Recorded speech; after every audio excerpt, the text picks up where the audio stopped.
I'd like to call the order of the Plan Commission meeting for March 2nd, 2021, at 6:01 p.m. We stand for the Pledge of Allegiance. I pledge allegiance to the flag of the United States of America and to the republic for which it stands, one nation, under God, indivisible, with liberty and justice for all.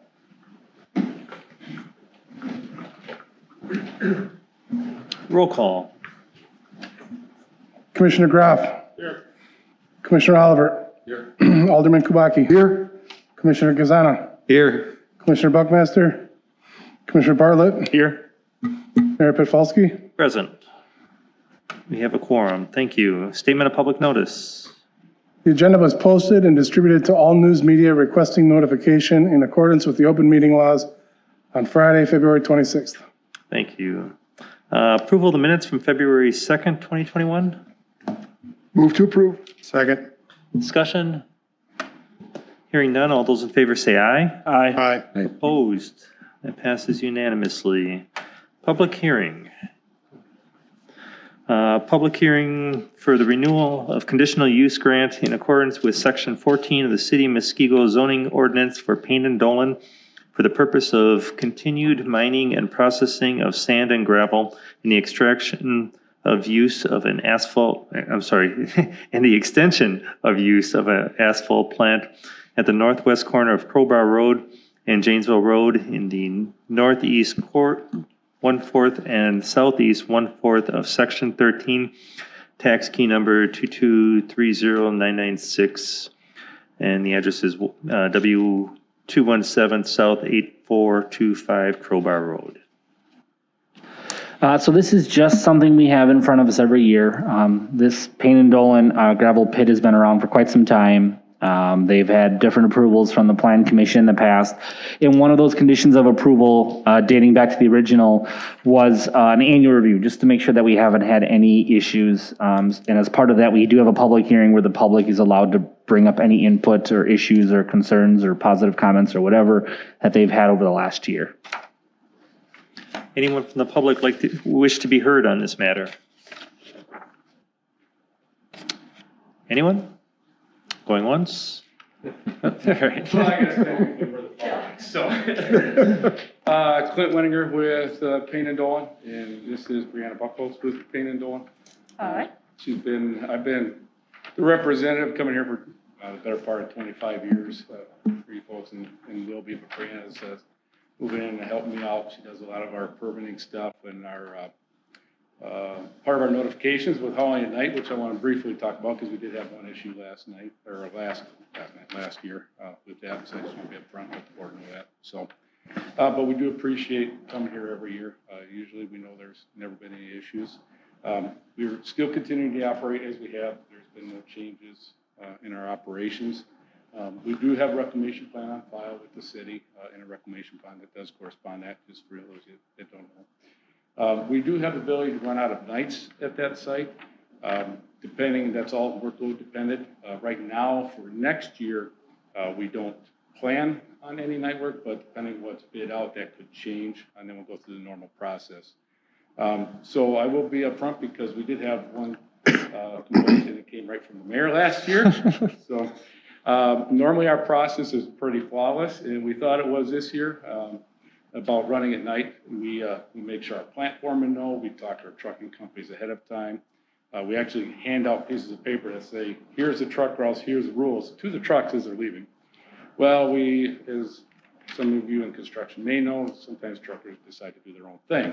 Well, I think our plant foreman got a call from the mayor probably about 11:30 at night saying trucks are definitely going the wrong way. So we apologize for that because we haven't had that issue since I've been coming. But we addressed it right away. I did talk to the mayor next day. We did have actually our project manager that supervised that site went out that night to make sure trucks weren't going the wrong way. And then we actually sent somebody out there the rest of the job because we didn't want that to happen again. So we apologize for that. But when those things do come up, we try to address them right away to make sure they're taken care of because we do appreciate the opportunity to be able to do that work during those hours. All right.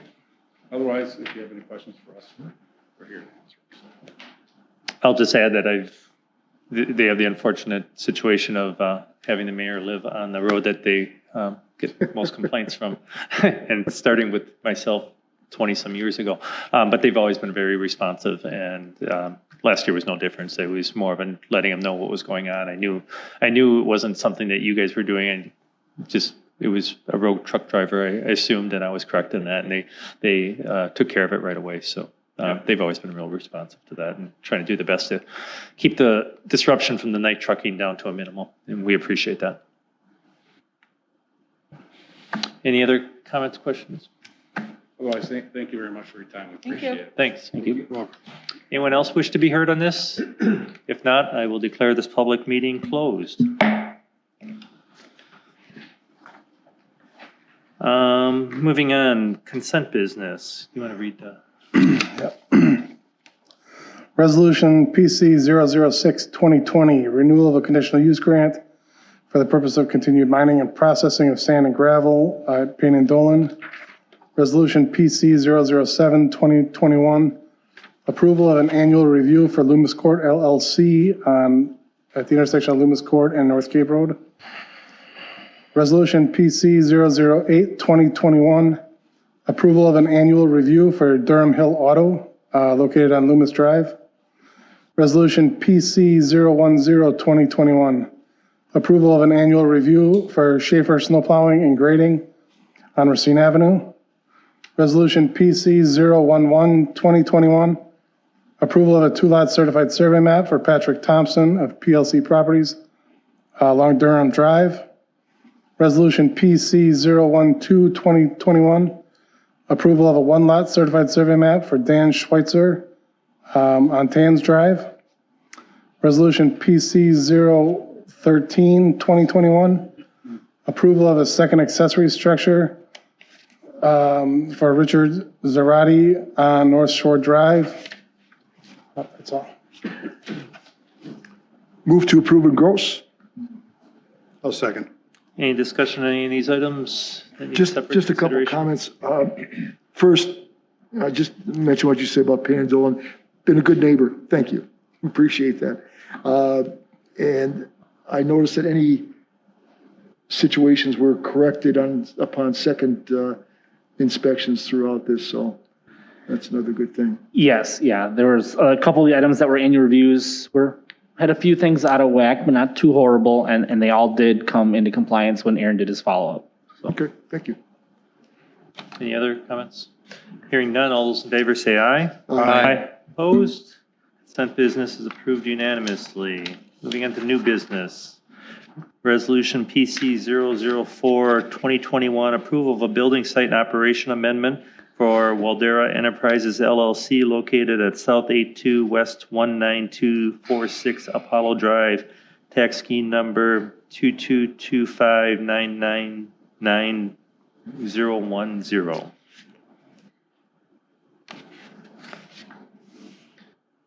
Move to approve. Could I get a second? I'll second it. Discussion. So this project here is a building site and operation plan amendment. Waldera Enterprises is currently located in Industrial Park in a different location in a smaller site, and they're looking at relocating to this site. Their business is to operate roadside assistance in towing, a towing business. And with that, then cars are towed and sometimes need to be stored on their property. So the reason that they're really here, the primary reason is the idea that they are going to asking for having vehicles stored on site. They typically say most impounded vehicles are not on the site for more than 5 days. Customers that come to claim a vehicle that has been towed there, it has 6 stalls that they can park in the front of the building. The rest of the vehicles will be stored on the east side of the building, along that side of the building, and then there's room for, I think it's 2 vehicles on the north side of the building. Hours to pick up impound vehicles have been stated by the applicant to be limited to 8 a.m. to 5 p.m. Out of those total vehicles, it said there's a total of 20 that could be stored outside. Any vehicles that are damaged or wrecked in any form, they've stated and we've required will be kept indoors at all times. So they do have indoor space here, as well as any of their company vehicles. So any tow vehicles or flatbeds or whatever it might be would be stored inside at all times. So those are conditions that are listed in the resolution. One thing that they are proposing here to achieve the proper parking stall size they need for these stalls is to basically create like a one-way loop around the building. So one of the things that you'll see in the resolution is that by June 1st, they will be required to do all of the proper ground markings for one-way and do not enter, including signage and including the marking of all parking stalls if they're not already marked. We understand the weather doesn't allow it today, but we don't want to hold them up for moving in. So we do have that as listed, being done by June 1st of 2021.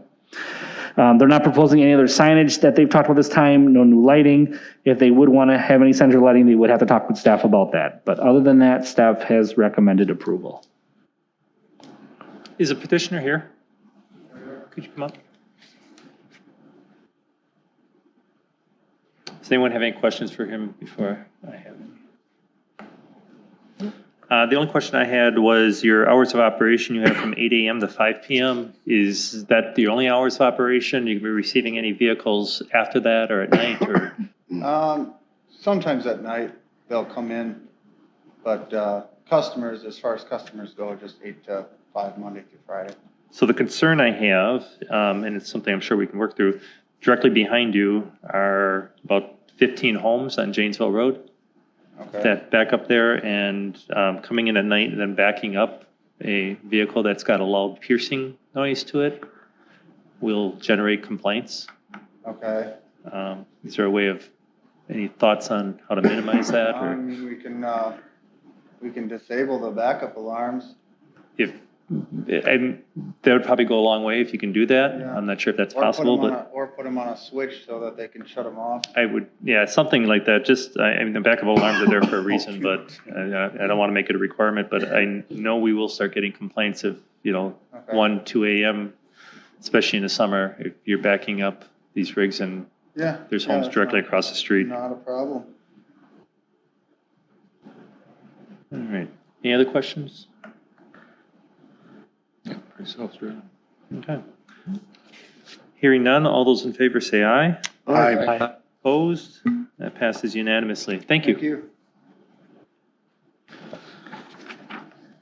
Moving on to resolution PC 009-2021, approval of an annual review for Fry Auto located at South 106 West 16301 Loomis Road, tax key number 22939960002. Move to approve. Second. Discussion. So this is one interview that has been back in front of the Planning Commission quite a few times over the past couple of years. As a reminder, this property I think was up to quarterly reviews just because of some of the issues we've had with compliance on the site. Aaron did his first inspection on the 18th of February, and at that time there were definitely some cars that were double parked, parallel parking locations where they shouldn't have been. Some areas where it did come close to impeding access. It's not as bad as we've seen in some other times, but definitely still not where it should be. Upon receiving the letter and then Aaron doing his follow-up inspection, the site was better, and those cars that were an issue at the first visit were not. The way it's set up right now, we have it written that the next review would be in September, which is 6 months from now. The Planning Commission can change that if they want. I think we've all learned we got to kind of keep up on this one, unfortunately, just as a good self-check. But right now, it's listed as being in September and December, in addition to the standard review in March. So I guess we can have any talk about where that would be. I'm sorry, the next view would be September, 6 months from now. I'm sorry, I was looking at the wrong thing here. Any thoughts, comments? I mean, JJ typically has his own chair at this thing. Yeah, he's usually up front. Well, the probability is that if we check with him monthly, it's probably going to be out of compliance. If you follow up with it, it's probably back in compliance. So At what rate is the city willing to go back and audit? And is that going to do us any good? And yeah, and is there, depending on how often it gets, is it something that maybe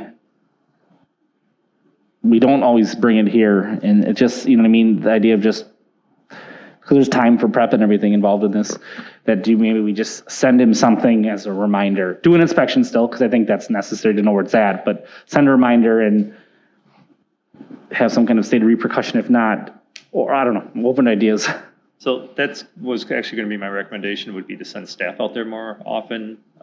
We can do our 6-month review, and then that could be based on what's happened and whatever frequency the plan commission would like to see staff out there writing letter. I mean, we're going to write a non-compliance letter every time we go out there if they're not in compliance. But it doesn't have to come back to us each time, you know. So, But that consumes so much staff time. And it's the same situation over and over and over again. This is going on for years. so you have I don't know how you resolve it. I can just tell you from past experience, the only thing that really made a movement in the past was citations. And we never like to do that because we want to be business friendly. And it's the only thing in my experience working with this property that actually ever made some change for a while. Just I don't just recall. history. Have we sent it? Have we cited? Not recently, because he's been much better now with keeping it closer. It used to be much worse when he was on his old site across the road. Even though the site can get bad, it's probably not as bad. And like this view, this time wasn't as bad as some other past times in the past year or two. So I guess, are we looking at, is it a little bad or really bad, or is it compliance or not compliance? I guess it depends on that threshold. I just suspect that this is a moving target because cars come and go, and then one day you might be compliant, and by the next day it might not be. my understanding, he has a second location now on the northwest side. Is that true? I'm not sure. We've heard mixed things on that. Yeah, I don't know if he does. It's something I'd heard. So if that's the case, he maybe have the ability to unload some, you know. Well, my concern is when you triple park cars, and if there is a hazardous situation that arises, I mean, you're talking the lives of people maybe. Getting emergency vehicles in there, and I don't know how to correct this. Well, typically, when do we issue citations? On the 4th? We usually, most cases, try to give things 3 chances. There are a few unique things if like the time's been really long and we want to give them a reminder, we might go to a 4th or something unique, 3 to 4 letters, and then a citation is typical. So, I mean, you can direct to do it at a, you know. So I mean, what we could do is, Or, yeah, I mean, we could say if we do a monthly or every 2 months or whatever, staff checkup, yeah, it takes time, but it's less time than doing this because it's this plus a lot more if we're taking it here, you know, than just a staff visit. Maybe it's every 2 months from now, in knowing that we still come back in 6 months. And I mean, the plan commission can direct, but okay, if we give them a chance, hey, it wasn't in compliance, here's your chance. You're giving your 1 chance, and if you don't, maybe then it's a citation, or given 2. I mean, it shouldn't be news to him. Where most violations we send to people are news to them, even though maybe it shouldn't be. None of this should be news to JJ, obviously. But I mean, I think it's always fair to give him that chance, but give him a chance with maybe a short deadline and a repercussion that he doesn't want to have. What if we were to have staff review it for 6 months and then come back on a 6-month basis back here with the results?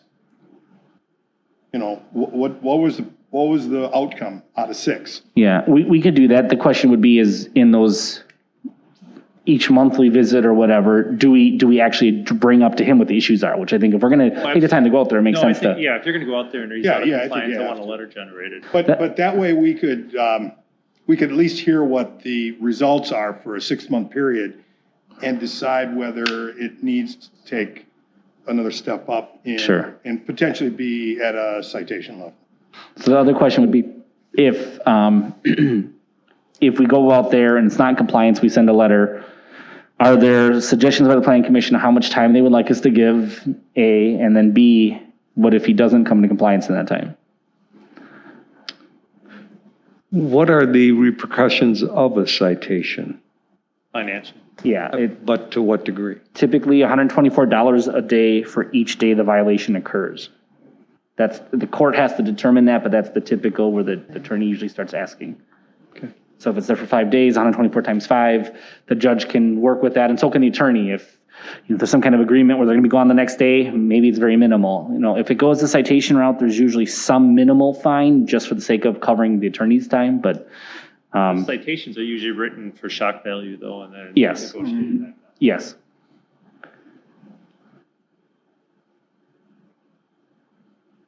I personally like Commissioner Groff's suggestion of let's do, I would say monthlies, get a 6-month, see what kind of results we get out of that. He's gonna get tired of getting these letters and possibly tickets. And then in 6 months, we can base on what kind of response we get from that.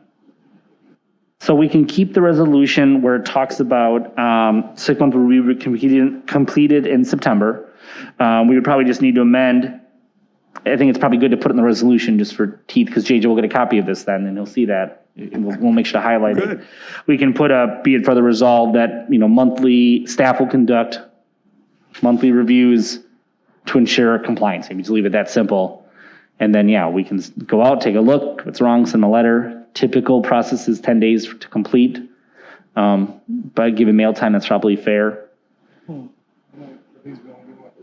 Yeah, you're right. So maybe, some of these we've been doing less with the annual reviews just because of the expedited time. Maybe we say to five business days or something from when the date of the letter. Yeah. And if he's not, I guess then, do we cite then? And Which give us some, we don't want to.